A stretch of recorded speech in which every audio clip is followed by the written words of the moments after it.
ခုကြည့်နေတဲ့အထက်မှာစနေနဲ့ဗုဒ္ဓဟူးအတွဲလေးတွေပါနေပြီလားဒါဆိုလို့ရှိရင်เนาะဒီဗီဒီယိုကိုအဆုံးထိကြည့်ခဲ့ပေးပါစနေဗုဒ္ဓဟူးယူလောင်တမင်မကန်ဘူးဆိုတဲ့စကားပုံအတိုင်းစီးပွားရေးမှာတော့လှည့်ကြည့်စရာမလိုတဲ့အတွဲပါသုံးဝင်ဆိုင်အချစ်ဇလန်းနေ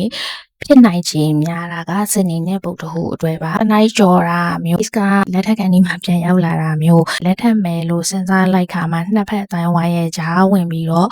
ဆွတ်ဖက်ခံရတာမျိုးကဒီစနေနဲ့ဗုဒ္ဓဟူးအတွဲမှာကြုံနိုင်ပါတယ်စနေကမီတက်ဖြစ်ပြီးတော့ဗုဒ္ဓဟူးကရှည်တက်ဖြစ်တဲ့အတွက်ကြောင့်မို့လို့အားတိုင်တဲ့သဘောရှိပြီးတော့သူတို့နှစ်ယောက်ကမျက်နှာချင်းဆိုင်လိုက်တာနဲ့ရန်ဖြစ်လိုက်ပြန်ချစ်လိုက်နေပဲတနေ့ကိုမတဲ့အတူနေမတွေ့ရင်ချောင်းကြည့်ဆိုတဲ့မြန်မာစကားပုံကသူတို့အတွက်ကိုဖြစ်လာသလိုမျိုးပေါ့နော်ဒါပေမဲ့လည်းတယောက်နဲ့တယောက်မချစ်ကြဘူးလားဆိုတော့လည်းအပြောင်းမခံနိုင်အောင်တယောက်နဲ့တယောက်ကိုချစ်ကြပါတယ်စနေကအသက်ကြီးပြီးတော့ဗုဒ္ဓဟူးကအသက်ငယ်မယ်ဆိုရင်တော့ပို့ပြီးတော့အဆင်ပြေနိုင်ပါလိမ့်မယ်တကယ်လို့စနေကအသက်မကြီးဘူးဆိုရင်တော့မှစနေကပို့ပြီးတော့ရင်းကျက်တယ်ဆိုလို့ရှိရင်တော့ပို့အဆင်ပြေပါတယ်ဗုဒ္ဓဟူးရဲ့ငကိုဇယိုက်ကိုကအသက်ဘလောက်ကြီးခလေးဆန်တယ်သူချစ်တဲ့လူရှိရောက်ရင်သူကခလေးတယောက်လိုမျိုးပဲလွတ်လပ်နဲ့နေတတ်တယ်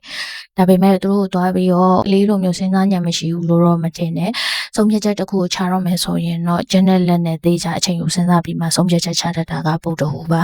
ဘလောက်ပဲချစ်စီးပွားရေးလည်းစိတ်မပူရဘူးနှစ်ဖက်မိဘလည်းအဆင်ပြေတယ်ဆိုရင်တော့မှတနေ့တစ်မျိုးမရိုးရအောင်ပြဿနာအသေးလေးတွေကြုံတတ်တာကလည်းပူကြရတဲ့ပြန်တရားတစ်ခုဖြစ်နေပါတယ်ဆရာမပြောခဲ့တဲ့အထက်မှာဘယ်နဲ့ချက်လောက်မှလဲဆိုမှရေးပေးခဲ့ပါဦးပေးနေမိမယ်ဆိုလို့ရှိရင်တော့ဆရာမရဲ့ Viber နံပါတ်မှာလာပြီးတော့မေးလို့ရပါတယ်